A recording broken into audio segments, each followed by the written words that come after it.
ಇವರು ಆಡಿದ ಮಾತುಗಳಿಂದ ನನ್ನ ಹೃದಯಕ್ಕೆ ಮತ್ತೊಂದು ರೋಗ ತಂದುಕೊಂಡನಲ್ಲ. ಮೊದಲನೇ ಗಂಡ ಬದುಕಿದ್ದಾನೆ. ಭಾರತಿ ನನ್ನನ್ನು ಪ್ರೀತಿಯಿಂದ ಕಾಣಬಹುದೇ? ಒಂದೇ ಹೂವಿಗೆ ದುಂಬೆ ಎರಡಾದರೆ ಛೇ ಛೇ, ಇದು ವಿಚಾರ ಮಾಡಲೇಬೇಕು.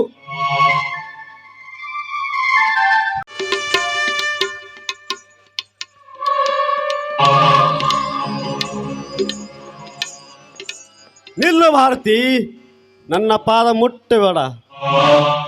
ನನ್ನ ಪಾದ ಮುಟ್ಟ ಮುಂಚೆ ನನ್ನ ಆತ್ಮದಲ್ಲಿ ಒಂದು ಪ್ರಶ್ನೆ ಕಾಡ್ತಾ ಇದೆ. ದಯವಿಟ್ಟು ನೀನು ಸತ್ಯವಾಗಿ ಬೆಚ್ಚರದಿಂದ ಉತ್ತರ ಹೇಳಬೇಕು. ನಿಮ್ಮ ಮಾತು ಏನು ಅಂತ ಕೇಳಿ ರವಿ, ಪ್ರಾಮಾಣಿಕವಾದ ಉತ್ತರವನ್ನೇ ಕೊಡ್ತೀನಿ, ಕೇಳಿ.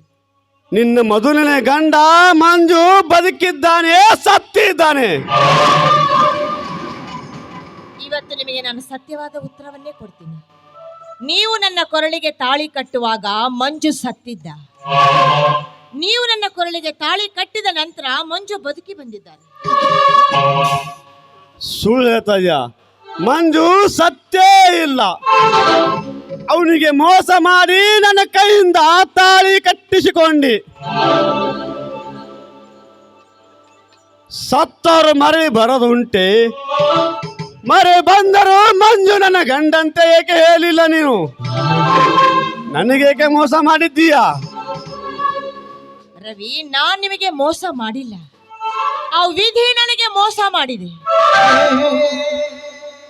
ಮಂಜು ನನ್ನನ್ನು ಮದುವೆ ಮಾಡಿಕೊಂಡು ಯುದ್ಧಕ್ಕೆ ಅಂತ ಹೋಗಿ ಅವರು ಸತ್ತು ಹೋದ್ರು ಅಂತ ವಿಷಯ ಬಂತು.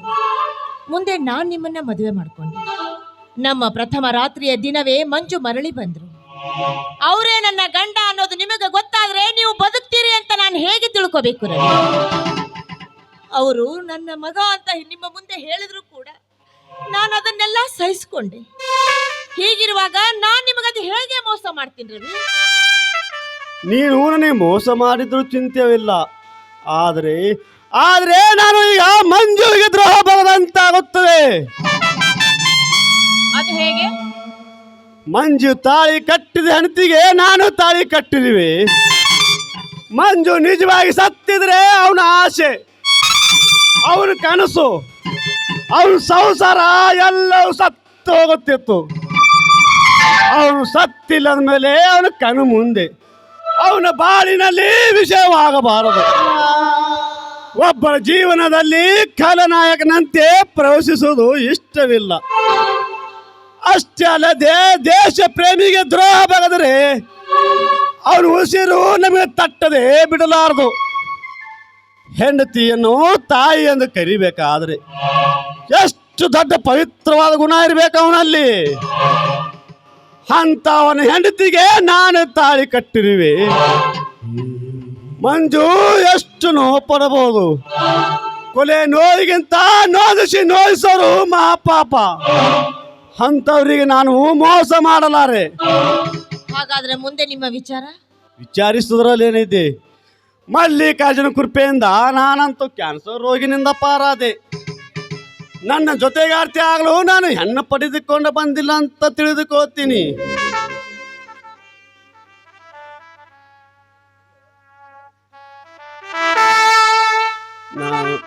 ನನ್ನ ಮಂಜುವಿಗೆ ನೋವು ಮಾಡಲು ನನ್ನ ಮನಸ್ಸು ಒಪ್ಪದು. ಭಾರತಿ, ನಾನೊಂದು ಮಾತು ಕೇಳ್ತೀನಿ, ನಡೆಸ್ಕೊಡ್ತೀಯಾ? ಕೇಳಿ ರವಿ, ಗಂಡನೇ ದೇವರು. ದೇವರ ಮಾತನ್ನ ಯಾವ ಕಾರಣಕ್ಕೂ ಮೀರೋದಿಲ್ಲ. ಅದೇನು ಮಾತು ಅಂತ ಕೇಳಿ. ಭಾರತಿ, ನೀನು ಪುಣ್ಯ ಮಂಜುವಿನ ಹೆಂಡತಿ ಆಗಬೇಕು.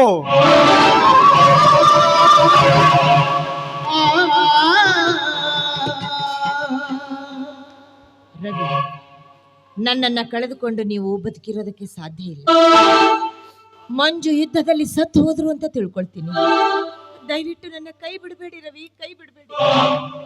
ಭಾರತಿ, ಬೇವಿನ ಮರ ಕಹಿಯಾದ ರೋಗಕ್ಕೆ ಔಷಧ ಆಗಿ ಉಪಯೋಗ ಆಗುತ್ತದೆ.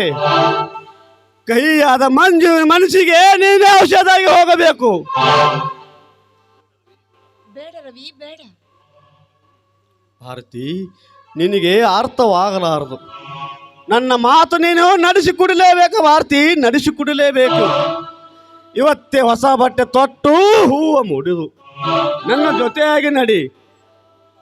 ಮಂಜುವಿಗೆ ನೀನು ಒಪ್ಪಿದ ಮೇಲೆ ನಾನೇ ನಿನ್ನ ಮಗನಾಗುತ್ತೇನೆ. ರವಿ, ದಯವಿಟ್ಟು ನೀವು ನನ್ನ ಮಾತನ್ನ ಕೇಳಿ ರವಿ, ನನ್ನ ಮಾತು ಕೇಳಿ.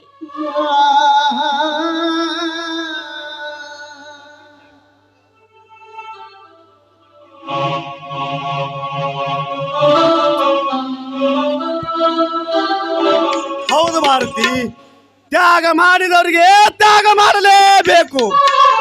ಈ ತ್ಯಾಗದಲ್ಲಿ ನನ್ನ ಪ್ರಾಣ ತ್ಯಾಗ ಮಾಡಲು ಸಿದ್ಧನಿದ್ದೀನಿ. ರವಿ, ನೀವು ನನ್ನನ್ನು ಎಲ್ಲಿಗೆ ಮುಟ್ಟಿಸಬೇಕು ಅಂತ ಪ್ರಯತ್ನ ಪಡ್ತಾ ಇದ್ದೀರೋ ಅಲ್ಲಿಗೆ ನಾನು ಮುಟ್ಟೋದೇ ಇಲ್ಲ ಅಂತ ನನ್ನ ಆತ್ಮ ಸಾಕ್ಷಿ ಹೇಳ್ತಾ ಇದೆ.